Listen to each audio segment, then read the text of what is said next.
Vamos a trabajar la noción de sexualidad desde la perspectiva del psicoanálisis, que es una perspectiva particular.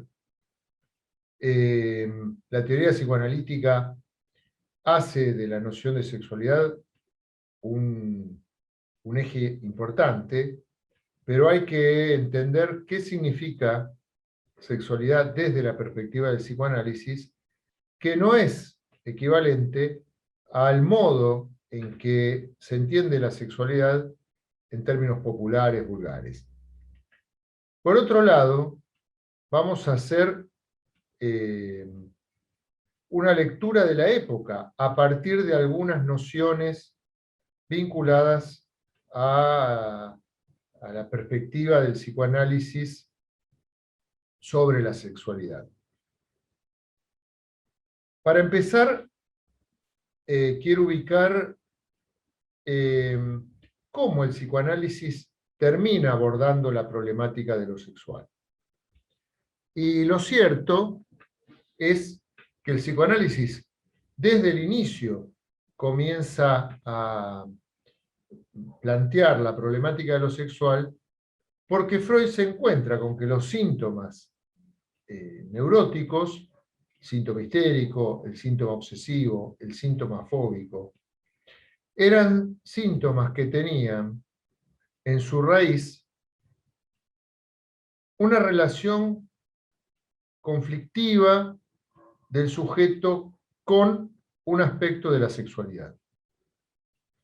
La primera idea freudiana es que la sexualidad, o los síntomas neuróticos, mejor dicho, tenían que ver con que ciertas representaciones de contenido sexual habían sido alejadas de la conciencia y retornaban bajo la forma justamente de un síntoma, que podía ser, en el caso de la histeria, una parálisis histérica, una ceguera histérica.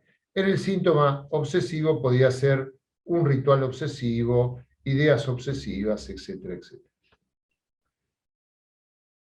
Buena parte de toda la investigación de Freud en ese sentido lo llevó luego a indagar la problemática de lo sexual, porque justamente lo que empieza a plantearse como interrogante es por qué para el sujeto lo sexual reviste algo conflictivo y se puede tornar indecoroso, traumático, etcétera, etcétera.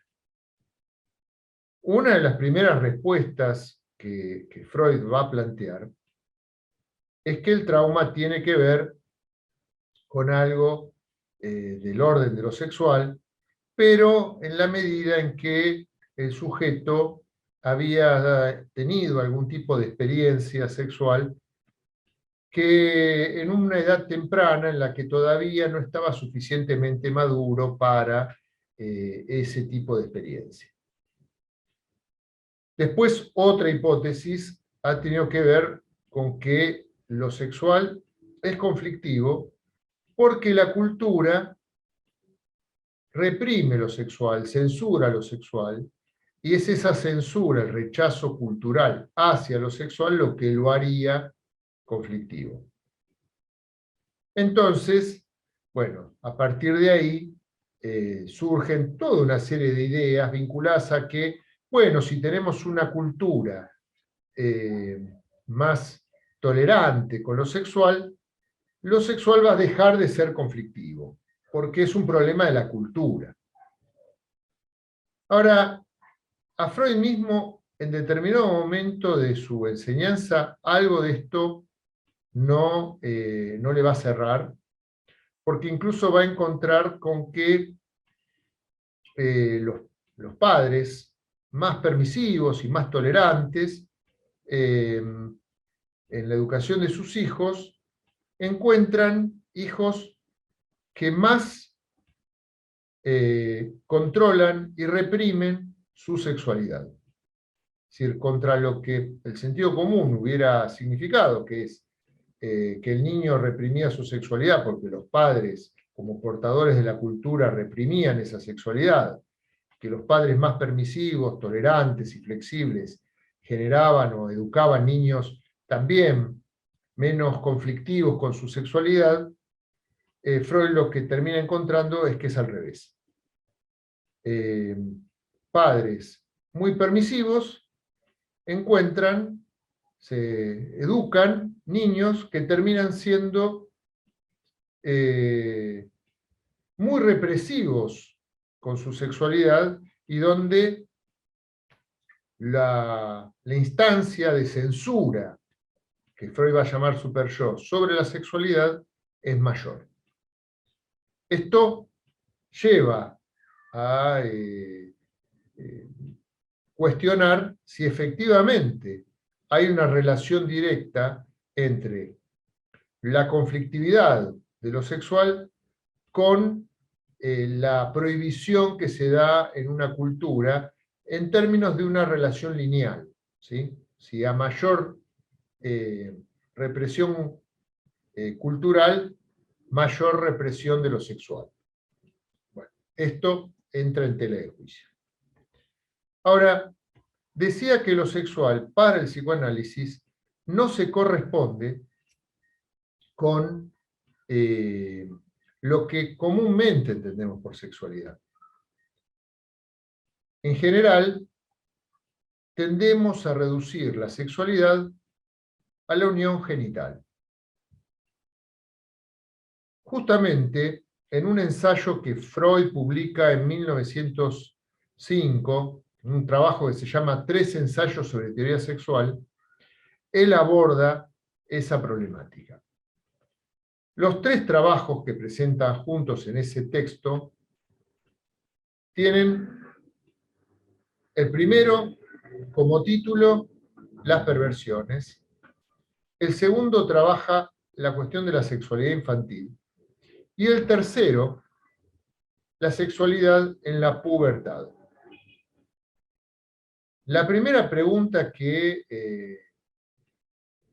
convendría hacer es por qué Freud comienza a abordar la cuestión de la sexualidad por la vía de las perversiones. ¿Qué son las perversiones? Era una categoría psiquiátrica que se había formulado dentro de la psiquiatría alemana para hacer referencia a ciertos comportamientos sexuales que se desviaban de lo que se consideraba la sexualidad normal.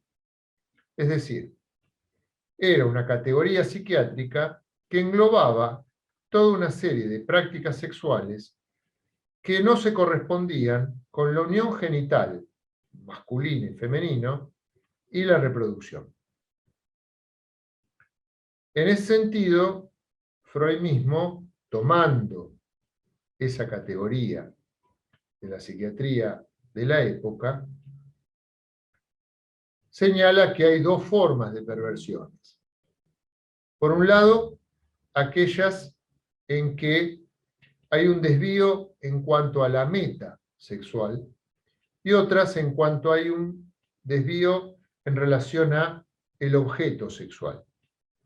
Cuando se refiere a que hay un desvío, un cambio en relación al objeto sexual, se está refiriendo a los casos de necrofilia, zoofilia, pedofilia, casos donde el apetito sexual o el deseo sexual se dirige a un objeto diferente al objeto considerado normal. Por ejemplo, el hombre que en vez de buscar el encuentro sexual con una mujer,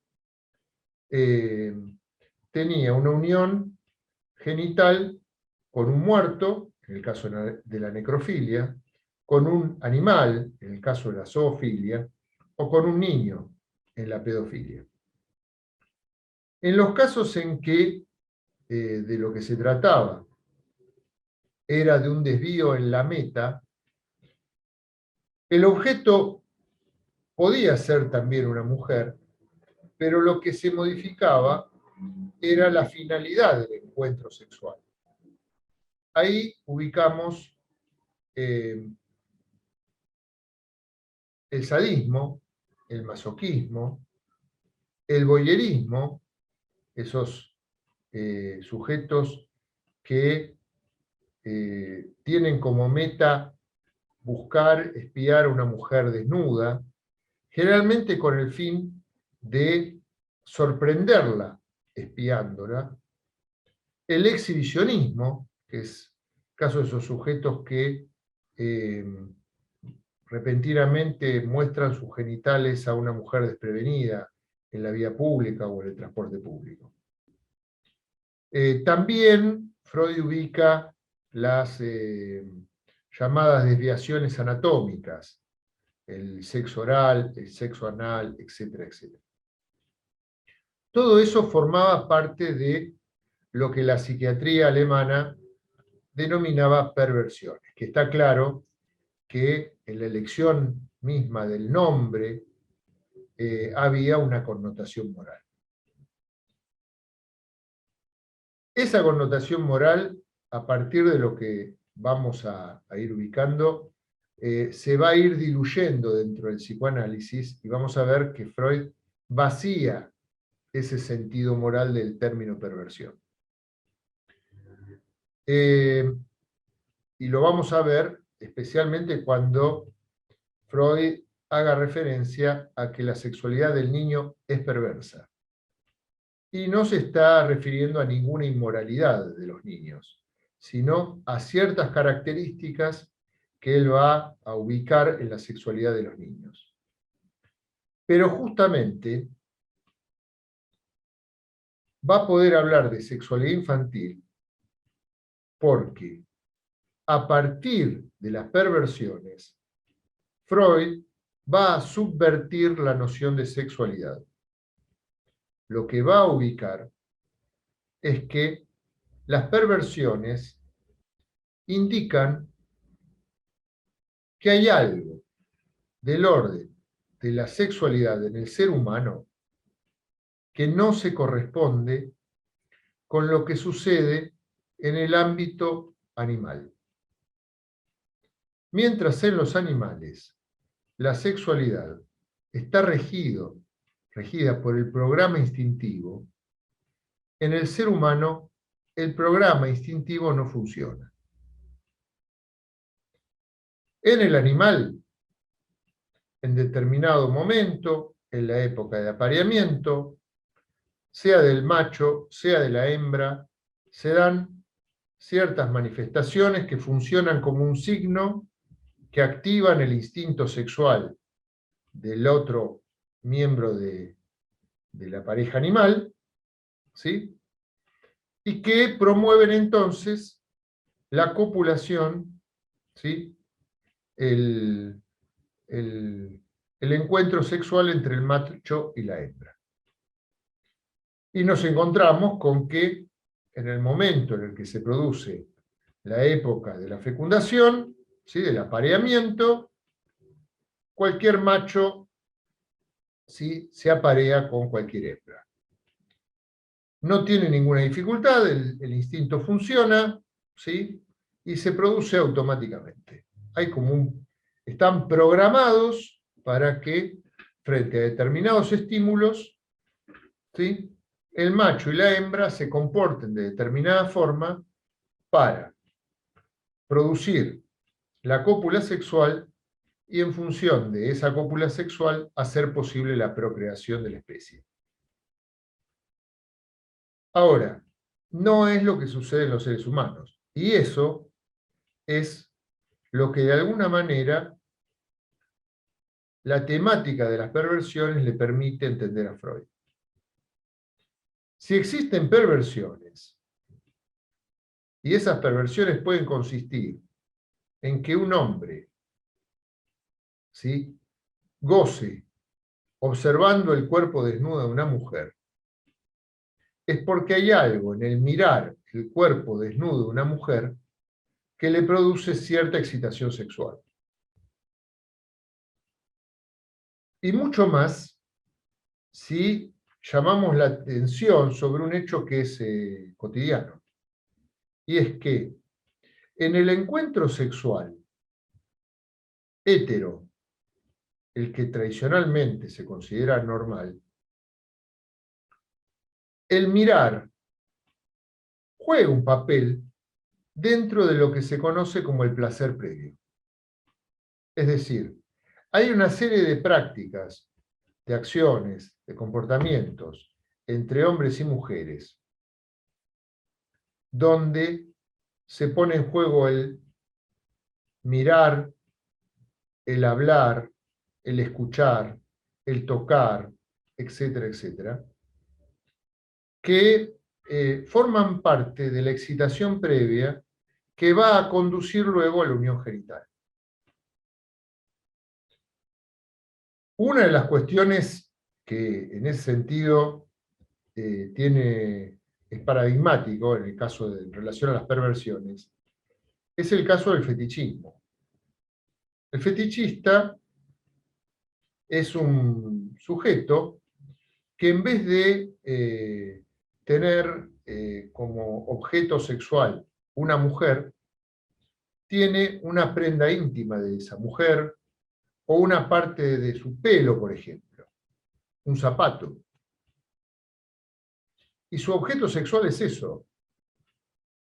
Él no quiere a la mujer. Él se excita con la prenda de la mujer, con el zapato de la mujer. Y su objeto es ese, y se excita y se satisface a partir de la posesión de ese objeto fetiche que adora. Ahora, si en el fetichista el fetiche, ese objeto, pasa a ser su objeto exclusivo,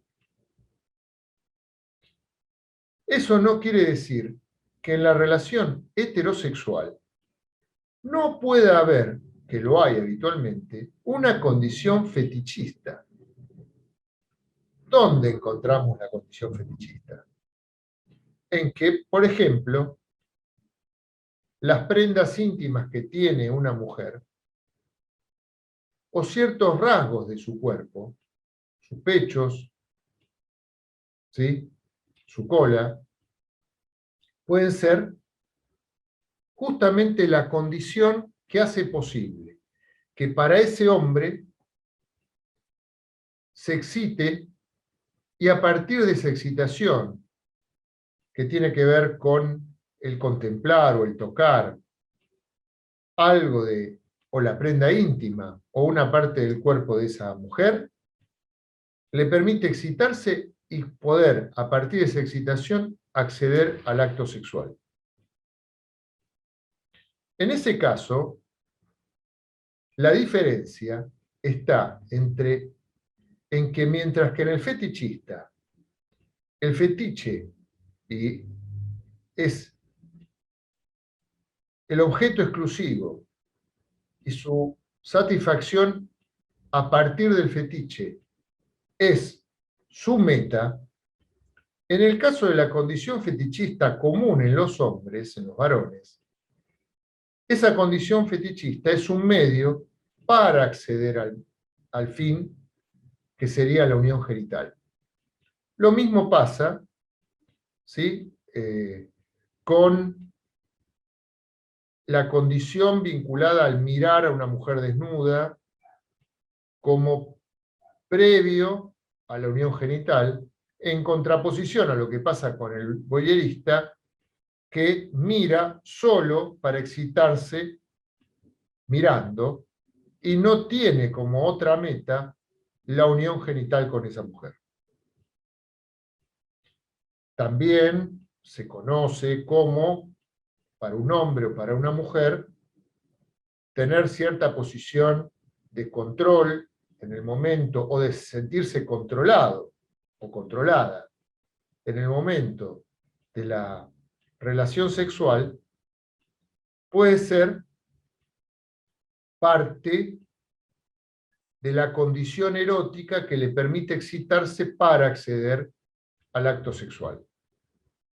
Bueno, en el sadismo, el control del objeto, la provocación de dolor en el otro, es la meta sexual, ¿sí?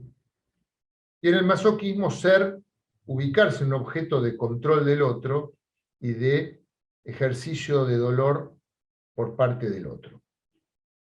Entonces, se puede observar cómo lo que Freud ubica es como ciertas prácticas sexuales que en las perversiones se transforman en una meta exclusiva, en la sexualidad hetero son un medio para acceder a la unión genital.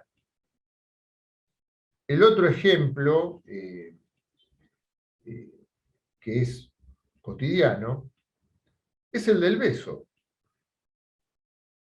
El beso, que supone la unión de los labios y de la mucosa oral de parte de los amantes, supone una condición de excitación, lo cual delata de alguna manera que hay algo en la boca que hace posible que esa excitación se produzca a partir del contacto de las bocas. ¿Sí?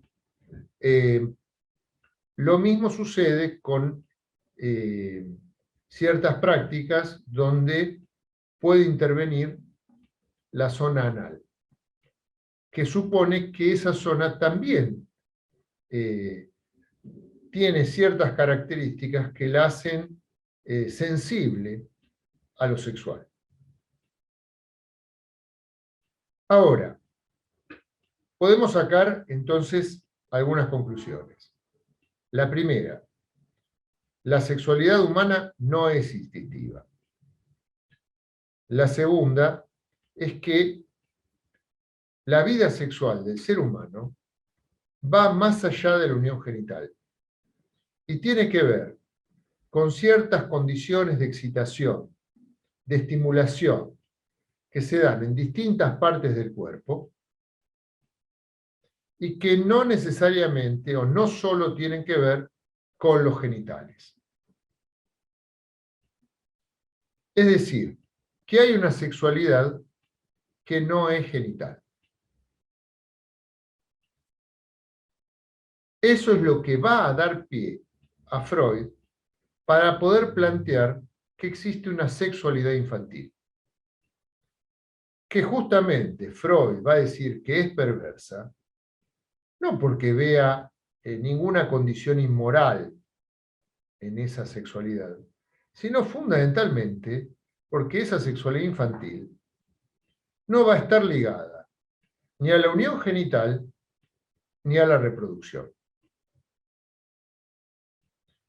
sino que va a estar ligada a ciertas zonas del cuerpo, como puede ser la boca, el ano, donde el niño puede sentir cierta estimulación, cierta satisfacción, pero que no tiene como finalidad posterior ninguna unión genital. ¿Dónde va a marcar Freud el inicio de la vida sexual del ser humano? En la lactancia. ¿Por qué?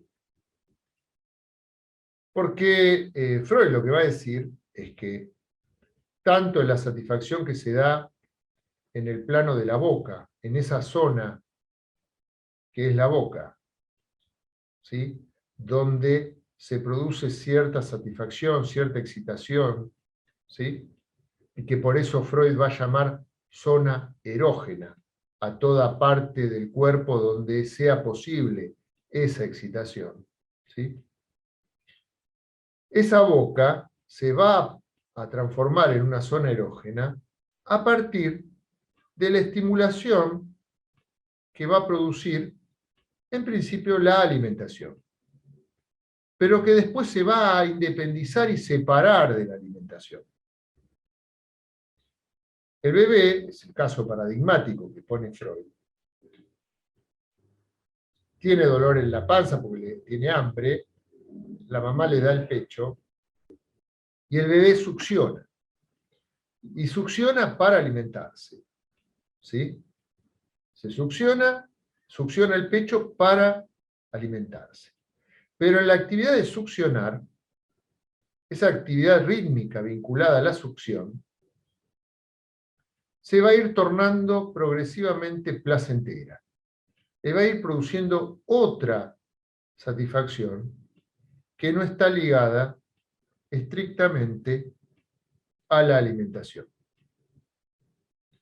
Entonces, el bebé inicialmente va a succionar para alimentarse, luego esa alimentación va a estar acompañada por la satisfacción que le produce el succionar mismo, y posteriormente esa satisfacción ligada al succionar se va a independizar de la alimentación.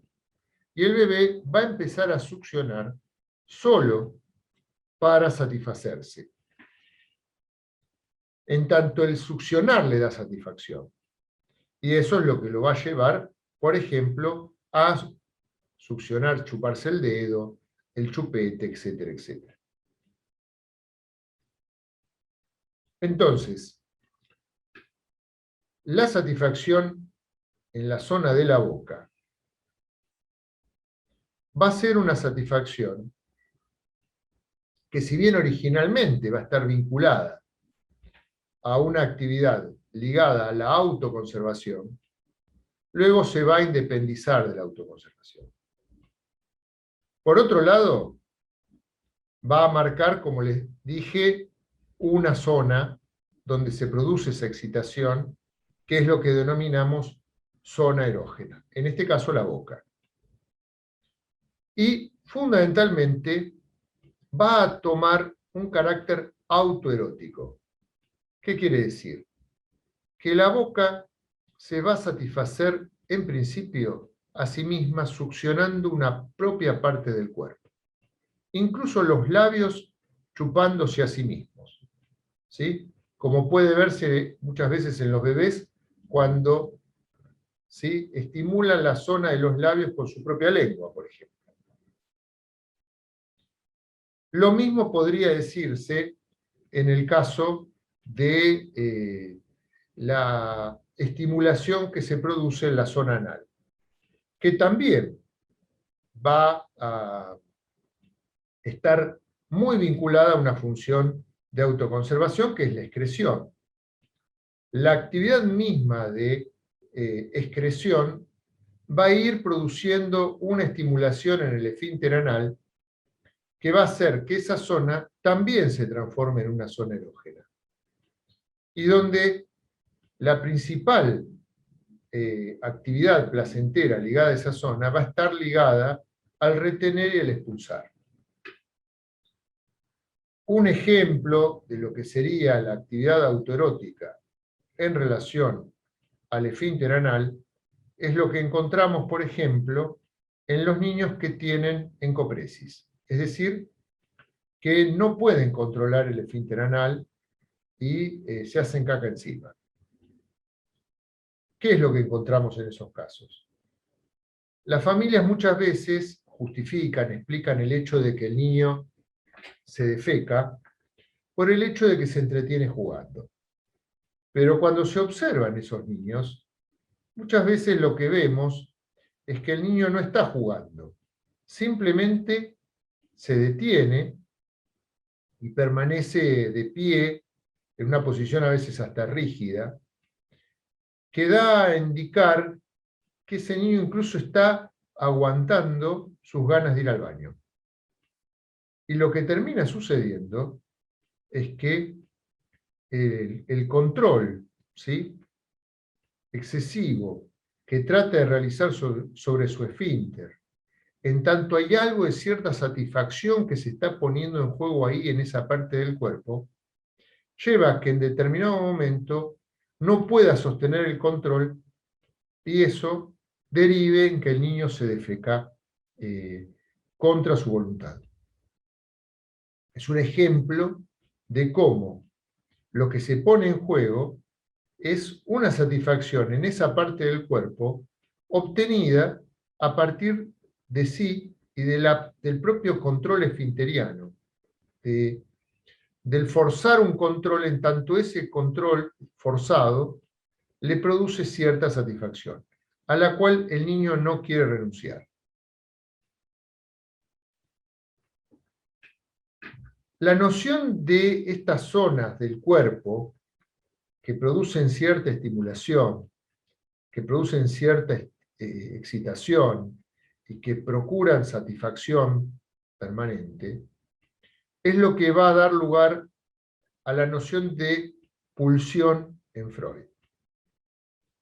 Freud va a tener distintas teorías de las pulsiones, básicamente tres, pero vamos a hacer referencia especialmente a la primera, en la cual él distingue pulsiones sexuales y pulsiones de autoconservación. Las pulsiones de autoconservación están ligadas a aquellas funciones fisiológicas que están ligadas a preservar la vida del individuo. Justamente, comer, defecar, etc. En cambio, las pulsiones sexuales son aquellas que justamente tienen que ver con esa estimulación, esa satisfacción que se produce en distintas partes del cuerpo. Vamos a encontrar básicamente la pulsión oral, que tiene que ver con esa zona erógena que es la boca, la pulsión anal, que tiene que ver con esa otra zona erógena que es el ano, pero también la pulsión escópica, que está vinculada a la satisfacción vinculada a la mirada. Otro psicoanalista de origen francés, que es Jacques Lacan, va a mencionar la pulsión invocante, ligada al objeto voz, ligada al oído. Entonces podríamos ubicar fundamentalmente esas cuatro pulsiones sexuales: oral, anal, escópica, vinculada a la mirada, e invocante, vinculada a la voz. Freud va a decir que las pulsiones sexuales tienen fundamentalmente cuatro componentes. Uno es lo que llama la fuente. Bueno, la fuente es lo que antes denominé zona erógena. En el caso de la pulsión oral, la fuente es la boca. Es esa zona del cuerpo, ese orificio del cuerpo, donde tiene lugar esa excitación, que busca y procura satisfacción. El otro componente es el objeto, que Freud señala que justamente es contingente. Lo contingente entendido como aquello que se opone a lo necesario. Es decir, cualquier objeto puede venir a cumplir la función de hacer posible que la pulsión se satisfaga. En el caso de la pulsión oral, no necesariamente es, por ejemplo, el pecho materno.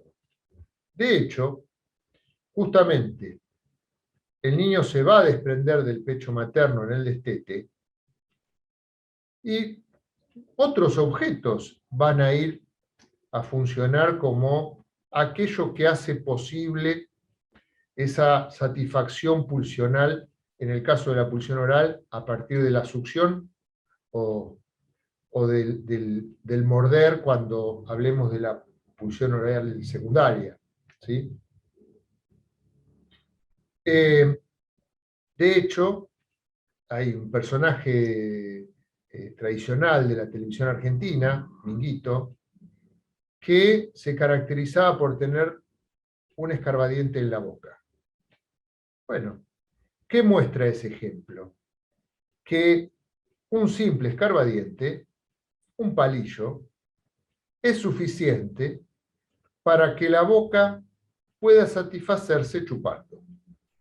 No requiere otra cosa, simplemente algo que haga posible el circuito de la pulsión, es decir, que haga posible, ¿sí?, la actividad pulsional a partir de la cual el sujeto encuentre satisfacción en la succión. El otro componente de la pulsión es la meta. Y justamente lo que caracteriza a la pulsión sexual es que la meta, que es la satisfacción, en última instancia, solo se logra en el recorrido. Esto es fundamental para entender cuál es la cuestión problemática que se va a plantear en relación a las pulsiones sexuales. Porque va a estar directamente vinculado al hecho de que el empuje de las pulsiones, es decir, el estímulo pulsional, sea constante.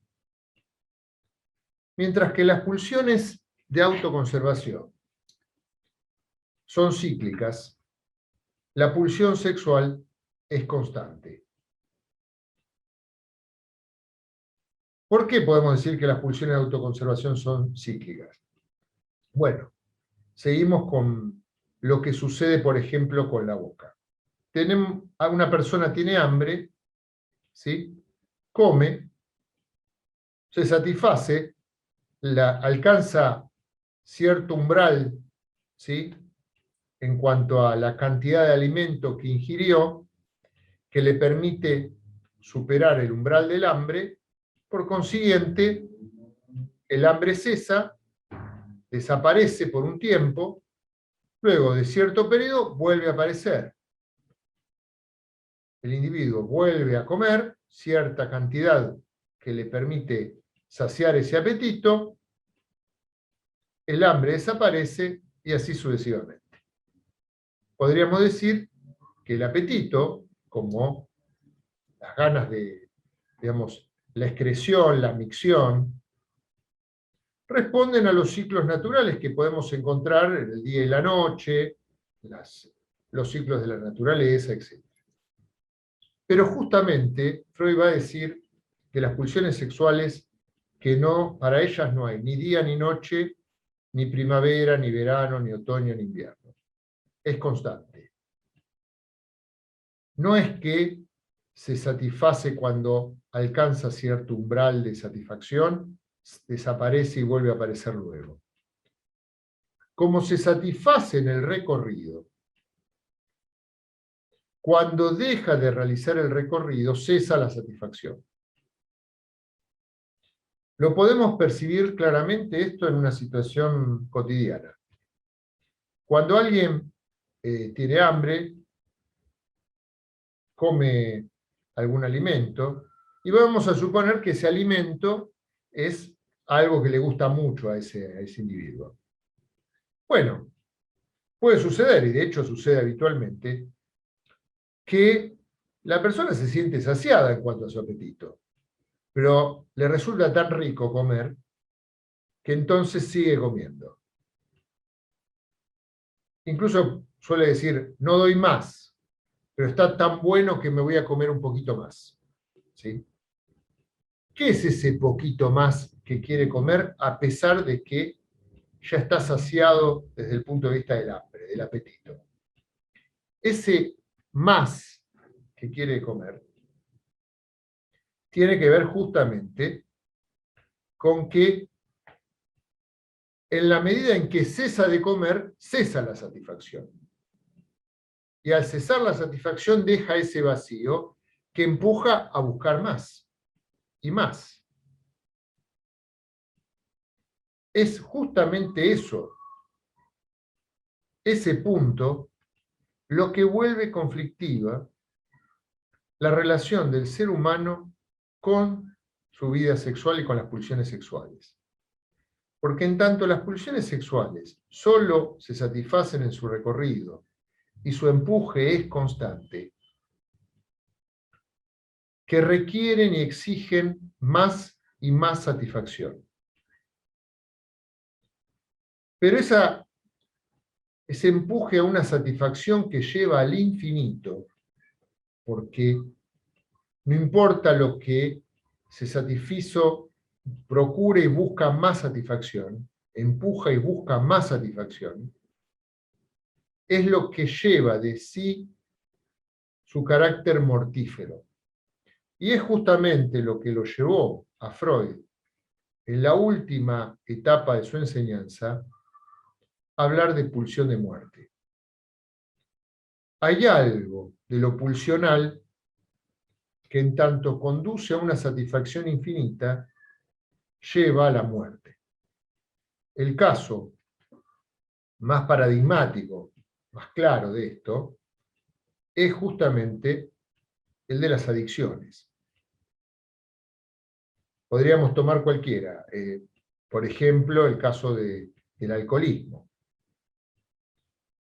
Es claro que una persona, cuando bebe, desde la perspectiva de las pulsiones de autoconservación, lo que busca es saciar la sed.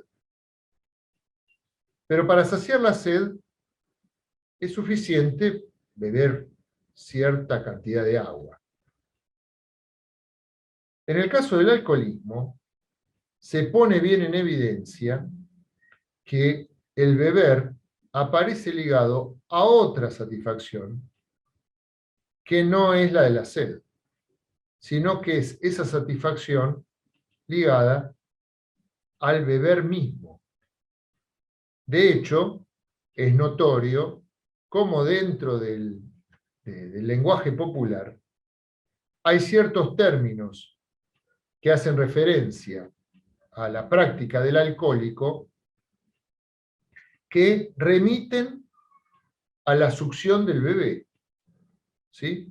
Se habla de alguien que está mamado, ¿sí? Por ejemplo, o que no deja de chupar, o que está chupado.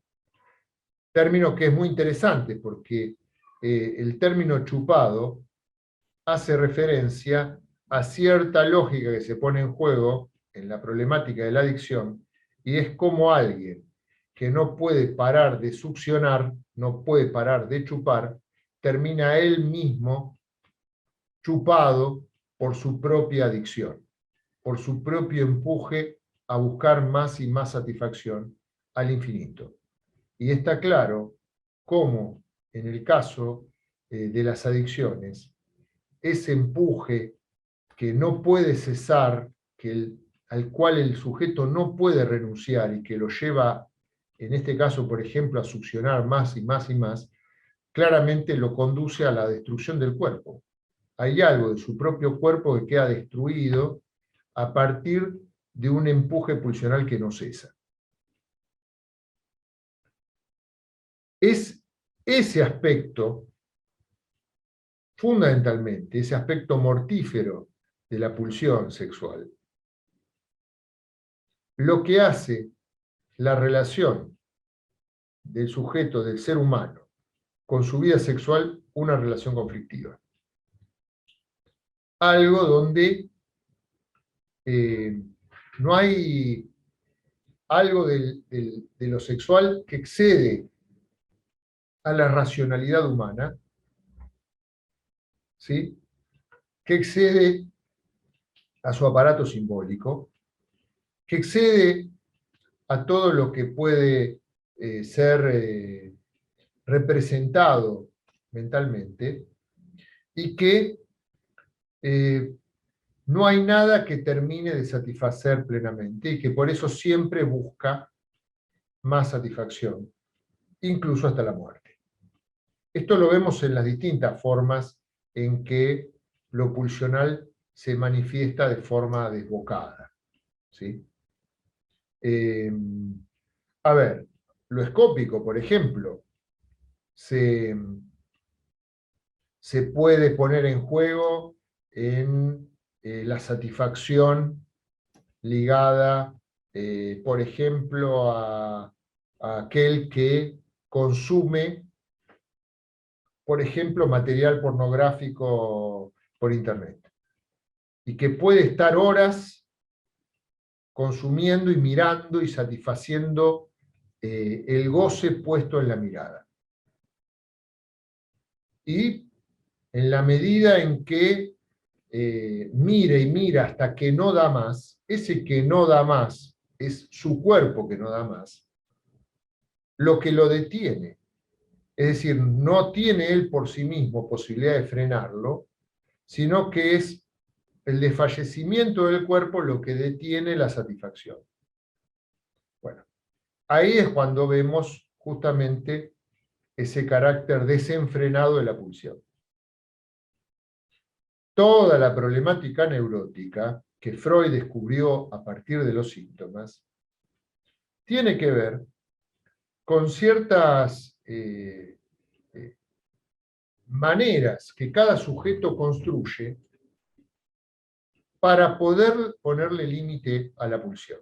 Y el síntoma mismo, el síntoma neurótico, no es otra cosa que la manifestación de ciertos mecanismos por los cuales el sujeto le pone límite a lo pulsional. Cuando algo de eso pulsional falla, de los límites a lo pulsional falla, es cuando justamente lo pulsional se desboca y se termina transformando en algo mortífero. Hay algo muy interesante que revela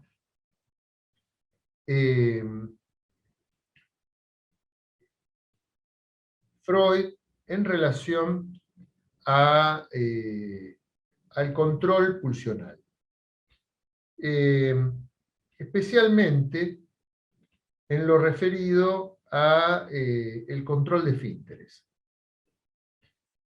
No es lo único, pero sí revela de una manera muy clara algo que está de fondo en la posibilidad del ser humano de ceder algo de su satisfacción pulsional. Y es cuando entra en juego algo de su vínculo con otro.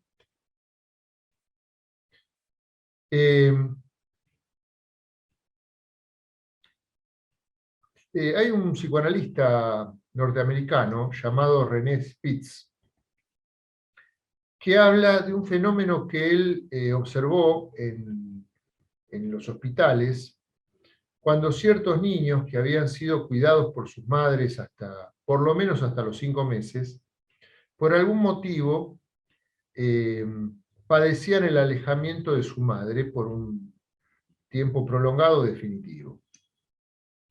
Y es que esos niños, que hasta ese momento habían tenido un desarrollo normal, a partir de que se producía esa separación abrupta con su madre, empezaban a rechazar la alimentación y entraban en un retroceso en su desarrollo que muchas veces, cuando no se restituía el vínculo con la madre, terminaba en la muerte. Es muy interesante ubicar qué permite ver el caso del marasmo, que es este fenómeno que observaba Spitz. Y es que en determinado momento, si bien el lazo inicial, ¿sí?, la relación inicial del niño con la madre está muy vinculada a la satisfacción de sus necesidades y a la función de autoconservación y demás, lo que muestra es que se va construyendo otro lazo, otro vínculo, otro lazo entre la madre y ese bebé, que es tan importante, esa presencia del otro, que en determinado momento, aun cuando había otras personas que podían intentar satisfacer el hambre, el niño no comía y entraba en ese estado de depresión que derivaba en la muerte. Es decir, hay algo en el lazo que construye incluso el bebé con esa madre que hace que la presencia de ese otro como signo de amor termine siendo más importante, más fuerte que la satisfacción de las necesidades básicas, biológicas. Quiero marcar la importancia del lazo amoroso que se empieza a construir entre el bebé y la madre, y que aparece muy presente en los casos de marasmo, justamente donde eso, por algún motivo, no se produce o falla por la ausencia de la madre. ¿Cuán importante pasa a ser la presencia de esa madre? Como les decía, en el caso de eh, el control de esfínteres, el aprendizaje del control de esfínteres, Freud lo que va a marcar es que el niño cede a la satisfacción, cede su satisfacción anal por amor a la madre. Es decir, si el niño se satisface reteniendo y expulsando, es porque la mamá le pide que retenga y que expulse en determinado lugar y en determinado momento, que el niño va a renunciar a hacerlo cuando quiere y como quiere, para hacerlo en función de lo que el otro le pide, cuando el otro se lo pide y donde el otro se lo pide. Esto es muy importante, porque ya Freud está ubicando, en ese caso, cómo el lazo amoroso del niño con la madre es lo que hace posible la renuncia a la satisfacción pulsional.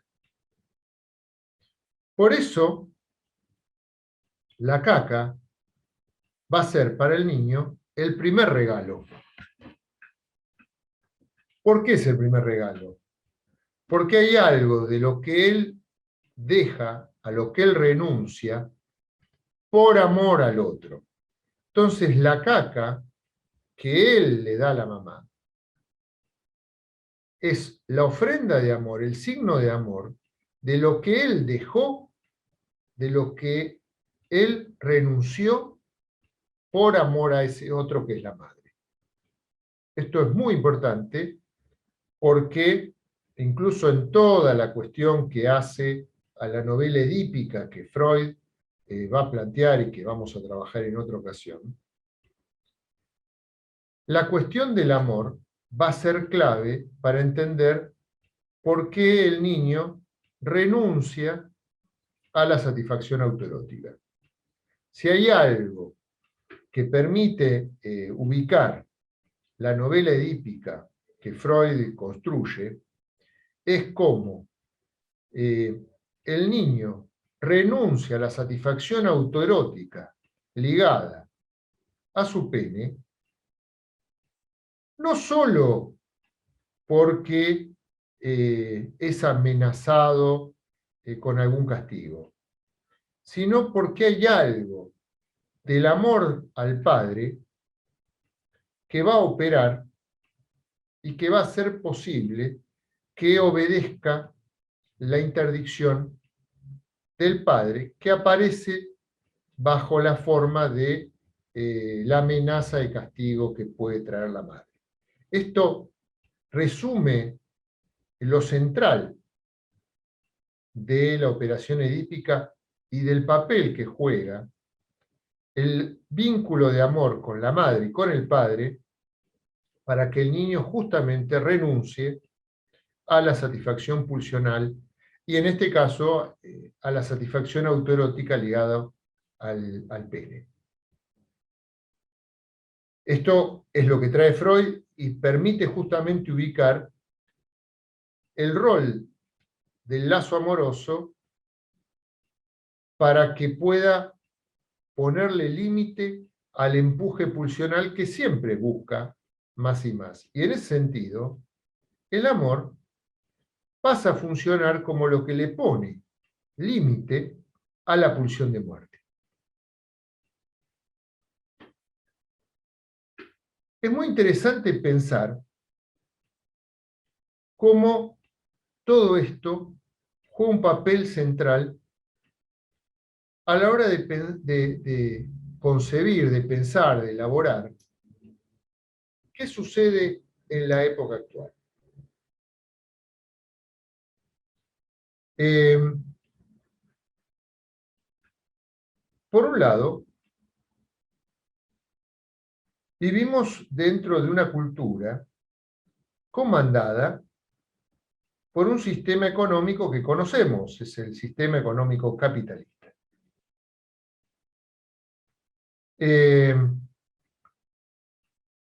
Podríamos señalar que no hay que soslayar la vinculación que Freud hacía entre el dinero con el regalo y a partir de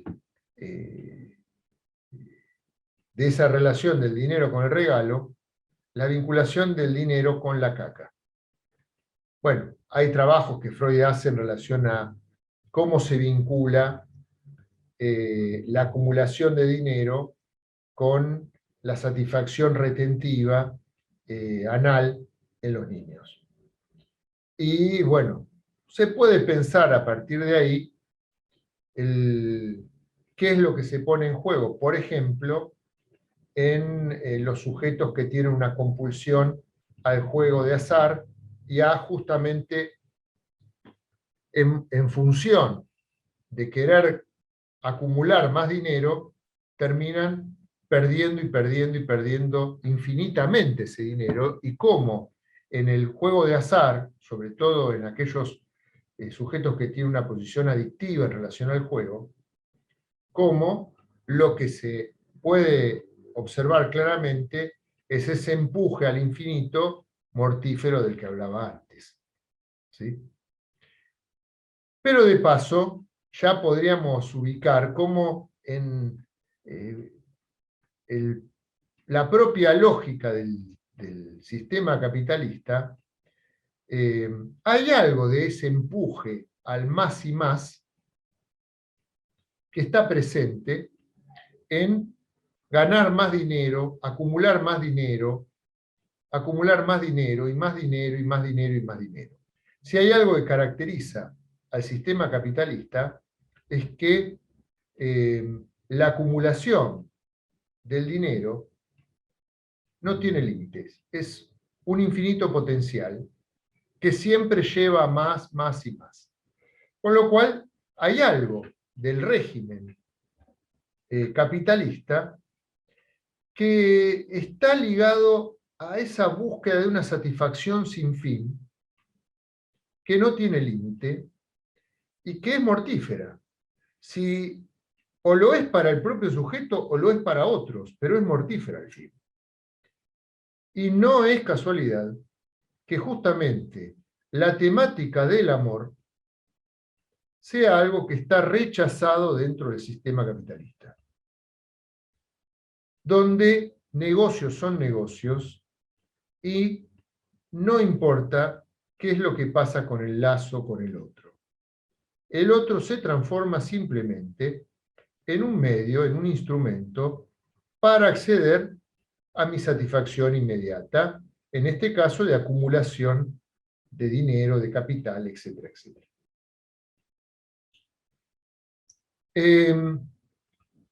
Es muy interesante porque uno de los aspectos del sistema capitalista es su empuje al consumo.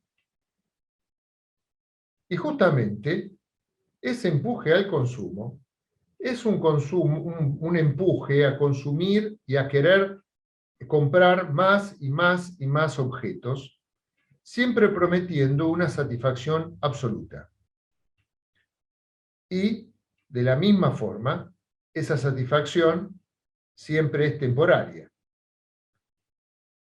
Mientras se está produciendo la adquisición del objeto, del nuevo objeto, se produce esa excitación, esa estimulación propia de la compra, de cierto uso inicial, que luego decae y requiere y demanda más satisfacción, para lo cual hace falta una nueva compra, otra nueva compra, otra nueva compra al infinito.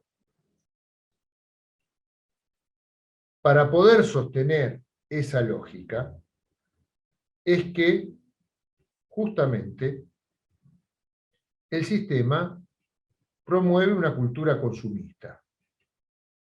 una cultura donde justamente de lo que se trata es de no renunciar a nada.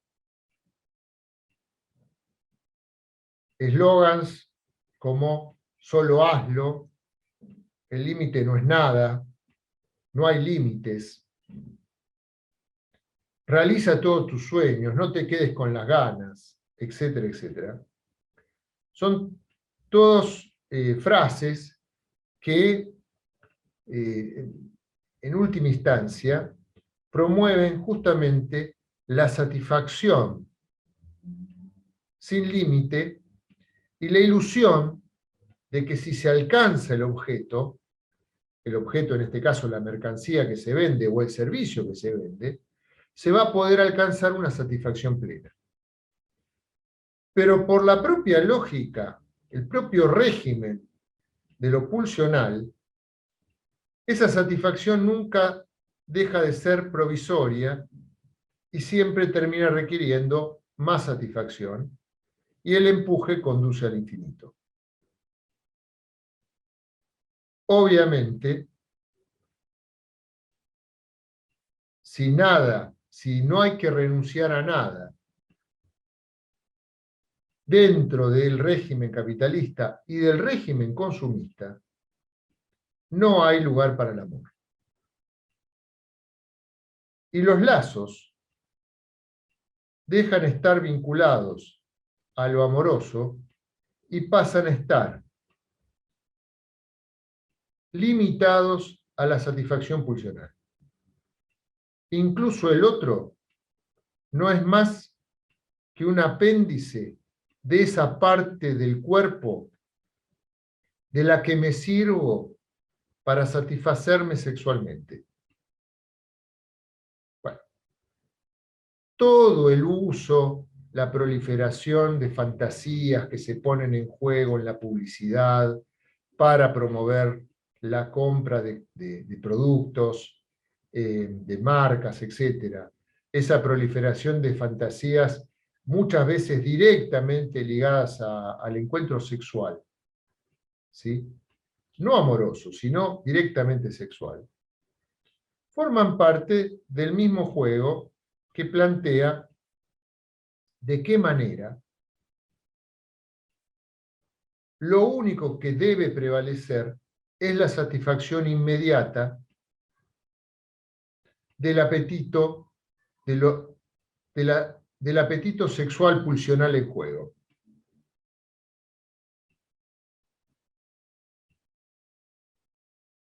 ¿Qué consecuencias tiene esto en los vínculos que se establecen entre las personas dentro de la sociedad occidental marcada por las lógicas del capitalismo?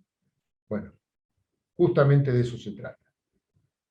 ¿Qué pasa con la devaluación del amor dentro de la sociedad occidental atravesado por la lógica del régimen capitalista? ¿Cómo eso repercute en los encuentros entre parteners amorosos? ¿Cómo repercute en las formas de violencia que palpamos cotidianamente, donde justamente una de las cosas que observamos es la dificultad para renunciar al impulso? La ansiedad cotidiana, la búsqueda inmediata de satisfacción, el rechazo a toda posibilidad de decir que no, está íntimamente vinculado al rechazo del amor que vivimos en la época contemporánea. Y plantea toda una problemática ligada a cuáles son los verdaderos resortes que se ponen en juego en muchas de las conflictivas sociales que hoy vivimos y que no se resuelven por la vía de la prohibición, ni de las leyes, ni de la vigilancia, ni de la represión, sino que requieren repensar